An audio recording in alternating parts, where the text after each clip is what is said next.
네, 민주통합당의 지도부 경선이 국민 참여 경선 속에 성황리에 진행이 되고 있죠. 64만여 명에 달하는 일반 국민들이 참여해서 획기적이라는 평가를 받고 있고 후보들도 적잖이 놀라고 있다고 합니다. 오늘 15일에 치루어지는 민주당 전당대회에서 대표 경선 후보로 출마하신 분들의 이야기를 듣고 있습니다. 그래서 각오와 전략을 들어보고 있는데 지난주에 한명숙 후보에 이어서 오늘은 기호 7번 문성근 후보를 연결해서 이야기를 들어봅니다. 연결해 보겠습니다. 문 후보님 안녕하세요. 네, 안녕하세요. 반갑습니다. 네네. 이 국민 참여 경선으로 진행이 되는 이번 흥행면에서는 크게 성공을 하고 있고 64만여 명의 일반 국민들이 참여해서 많은 분들이 놀라고 있다고 하는데 이 뜨거운 참여의 이유 그리고 의미는 뭐라고 생각하시는지요? 이 변화를 바라는 시민들의 국민의 뜻이죠. 특히 이제 그 소통 기구가 진화하고 있잖아요. 네. SNS 시대가 되고 그래서 그 SNS 혁명이 중동을 민주화하고 있고요.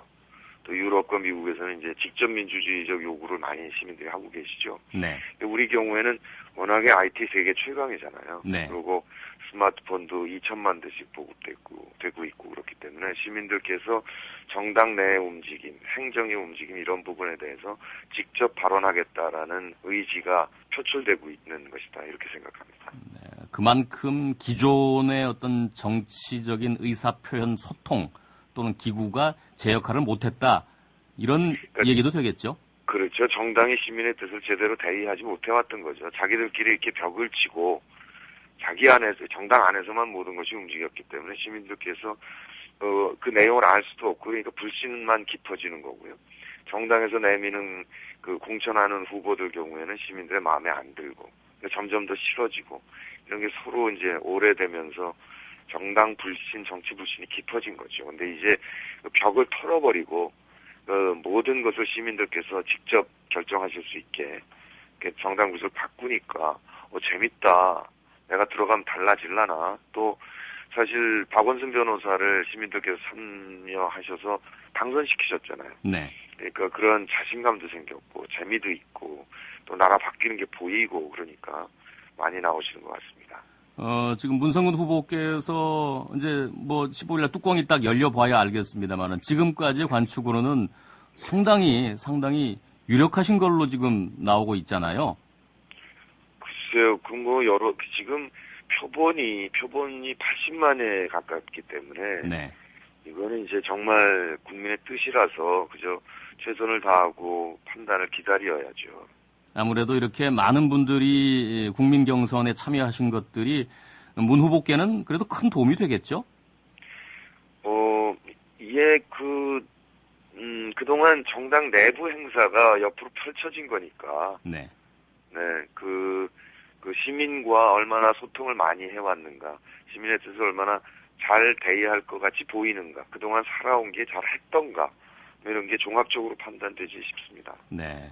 이번 국민 경선이 참 유례없이 많은 분들의 뜨거운 그 참여 속에 성황리에 진행이 되고 있는데 이 오개티랄까 이 돈봉투 의혹이 나오면서 말이죠. 네. 분위기를 약간 이 찬물을 끼얹는 듯한 느낌이에요. 이게 돈봉투 부분은 과거에 이제 구태죠. 근데 우리 민주통합당 경우에는 그 모바일 투표를 하는 시민 참여 경선 제도를 전면적으로 도입한 거잖아요. 네. 그러니까 모바일로야 돈을 보낼 수 없지 않습니까? 네. 불특정 다수를 향해서. 그러니까 그 구태가 발붙일 수 없게 완전히 혁신을 해낸 거니까 앞으로 이제 이런 식의 제도 속에서는 앞으로 안 나타날 현상이고요. 네. 특히 이제 한나라당 경우에 보면 2002년에 이제 차떼기 때 있었고 그래서 이제 회초리를 맞고 천막 당사로 가서 이제 국민들께서 용서를 해주신 것 같은데 이번에 이제 다시 드러났단 말이죠. 그래서 그게 이제 여러 가지 대안들을 마련할 수 있겠지만 근본적인 해결책은 모바일을 동원한 시민 참여를 받아들이는 겁니다. 그러니까 한나라당도 이번 경우를 경험하시면서 민주통합당에서 하고 있는 이 시민 참여, 모바일 동원 시민 참여 이거를 받아들여 주기를 전 바랍니다. 그렇게 하면 이 오픈 프라이머리 일종의 완전 개방 경선할 때 문제가 딱 두 가지거든요. 하나는 상대당의 역선택을 하는 방법이 하나 있고요. 네. 또 하나는 그 동원 경선의 위험성이 있습니다. 네. 그래서 이거를 해결하는 방법은 우리가 해봐서 아는데, 우리가 민주통합당 먼저 해봐서 아는데, 네. 모바일로 등록했을 때 등록자의 주소와 그 성별 나이를 알 수가 없거든요.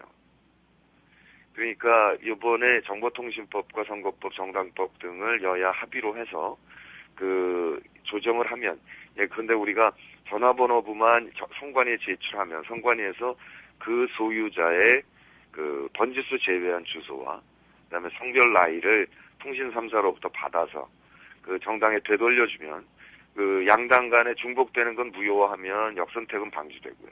그다음에 동원 경선도 그 모바일로 등록하면 이 참여율이 한 서너 배가 높아집니다. 네. 그러니까 그 동원 경선의 염려도 없어지고요. 아주 좋은 제도죠. 그러니까 한나라당도 긍정적으로 검토하길 바랍니다. 완전 국민 참여 경선으로 가면 그래서 전화번호를 제출을 해서 중복되는 것은 무효로 하면 네. 이중 등록을 해가지고 역선택을 할 가능성은 없다 이런 말씀이군요. 그렇죠. 네. 네. 그다음에 이제 동원 경선 경우는 이를테면 지구당 사무실에 와서 본인이 직접 와서 신고하라 이렇게 하는 방법보다 전화번호로만 등록하는 게 참여율이 서너 배, 5배, 6배씩 올라가요. 네, 네. 네, 그러니까 동원 경선도 없어지죠. 이번 그 민주통합당의 참여 경선은 이제 30% 대의원 그 비중이 있지 않습니까? 예, 그렇습니다. 이제 그것 때문일까요? 아니면 돈봉투 의혹이 불거지긴 불거졌단 말이에요. 어찌 됐거나 간에. 네, 일단 사실관계를 확인을 해야 되죠. 뭐 마타도일 가능성도 있는 거기 때문에 네. 사실관계를 먼저 확인을 해야 되고요. 근데 만약에 그런 일이 있었다면 그건 뭐 엄중하게 처벌을 해야 되는 사안이고요. 그거는 이제 그 전 단계로부터 시작된 거죠. 그러니까 70% 시민 참여 경선에서는 아예 그게 원천적으로 불가능한 일이기 때문에 네. 예, 그 다른 부분에서 그랬을 가능성에 대한 지금 조사를 하고 있는 셈인 거죠. 자체 진상조사단의 활동이 지금까지는 별 소득이 없이 일단은 이제 그 소득이 없는 거로 돼 있고 이제 전대는 며칠 안 남았고요. 일단은 뭐 전대 이후까지 결국은 이걸 조사해서 밝혀내야 된다 이렇게 생각을 하시나요? 그 전에 밝혀지지 않는다면 새 지도부가 더 그야말로 뭐 최선을 다해서 밝혀내야 되겠죠. 네, 네. 이번 민주당의 그 대표와 지도부 경선에 참 열기는 굉장히 뜨거운데 네. 후보들의 정책적인 차별성이 그렇게 두드러지지 않는다. 뭐 쟁점이 별로 없다. 이런 평가가 나오고 있는데요. 근데 언론에서는 뭐 이렇게 막 이견이 있고 그럼 재밌으실 것 같은데 저는 굉장히 지금 그 토론이나 연설을 즐겁게 하고 있습니다. 뭐냐면 정책적인 측면에서요. 9명 후보 모두 다가 진보로 상향 평준화가 됐거든요. 네. 또 하나는 이제 당 구조를 그 기존의 정당 구조에 인터넷과 SNS를 탑재하는 온과 오프를 결합한 정당 구조를 요번에 합의한 건데 네. 이 당 구조 개혁에 대해서도 전원이 다 동의하세요. 그러니까 굉장히 즐거운 일이죠. 근데 지금의 그 9명 안에서 꼭 그 이견을 찾지 마시고 지난번 전당대회와 지금 전당대회를 한번 대비해 보시면 네. 얼마나 진보로 상향 평준화 됐는지를 느끼실 수 있을 것 같습니다. 굉장히 저는 박수치고 즐거워할 얘기 같은데요. 이제 각 후보들이 문 후보 말씀대로 다 진보 쪽으로 상향 평준화돼서 큰 차별성이 없다면 뭐 어느 분이 돼도 별 차이가 없는 겁니까 그러면? 글쎄요, 근데 이제 그런 정책과 당 구조 이런 부분에 대해서 이렇게 다 비슷한 의견을 갖지만 또 각자 후보들께서 살아오신 거나 또 출신이나 등등해서 이렇게 차별성들이 그쪽엔 또 있지 않습니까? 네.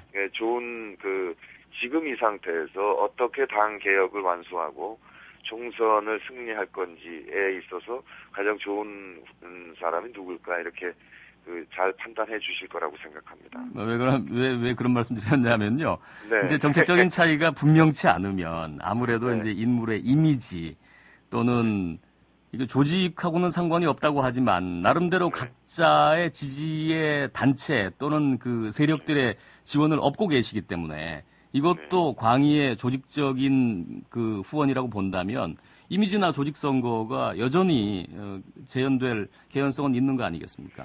근데 그 이미지라는 게 그렇게 좀 이렇게 뭐라나 좀 폄훼하는 듯한 느낌이 드는데 이미지란 용어가 그 후보들이 그야말로 사회 안에 노출된 기간이 뭐 서너 달 된 사람들이 아니잖아요. 네. 20년, 30년씩 된 분들이고 충분히 판단 근거는 있을 거라고 생각합니다. 네.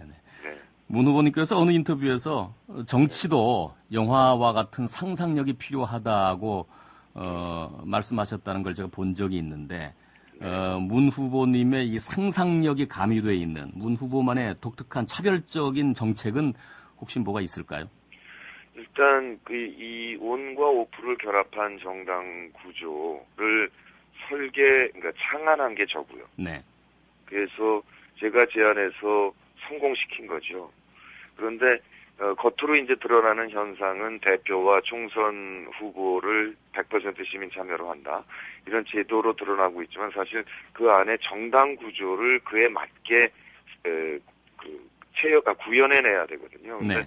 이 부분을 제가 한 2년 반 정도 고민하고 제안하고 토론하면서 계속 진화시켜 왔기 때문에 네. 제가 이 정당을 안착시키는데 적임자다라는 생각을 하고 있는 거죠. 온오프 이런 혼합 정당 정당 구조는 사실은 세계에서 우리가 처음입니다. 온오프 정당이라고 말씀하시면은 상시 온라인 온도 상시 가동한다는 의미입니까? 물론이죠. 경선 때만 하는 게 아니고요. 아니고요. 아. 그러니까 지금 당원당규에는 중앙당의 온당을 만들어서 거기 이제 직능별로 정책당원 제도를 도입한다 이렇게 돼 있거든요. 네네. 근데 이제 그거를 지역에도 확대를 해야 되고요. 또 하나는 이번에 대표 경선에 참여하는 시민선거인단부터 누적을 하려고 합니다. 그러니까 2002년 대선 때도 200만 명이 등록했는데 그 DB를 다 버렸거든요. 그러면 이게 당으로서도 낭비지만 시민께도 계속 매번 등록을 하셔야 되는 불편함을 끼쳐드리는 거고요. 그분들을 그러니까 그러면 온라인 당원화해서 상시 가동을 한다 이런 말씀이군요. 그렇죠. 네. 누적을 네. 요번에 등록한 분들부터 누적을 해서 총선 등록하고 대선 때 등록하고 이렇게 네. 되면 금년 말이면 한 500만 이상 시민당원이 있는 정당이 되거든요. 네, 알겠습니다. 그러니까 시간이 이 없어서요. 500만 네. 명을 어떤 식으로든 느슨하게 네. 연대 구조를 만들어야 된다는 거죠. 마지막 마무리 발언 간략하게 부탁드립니다.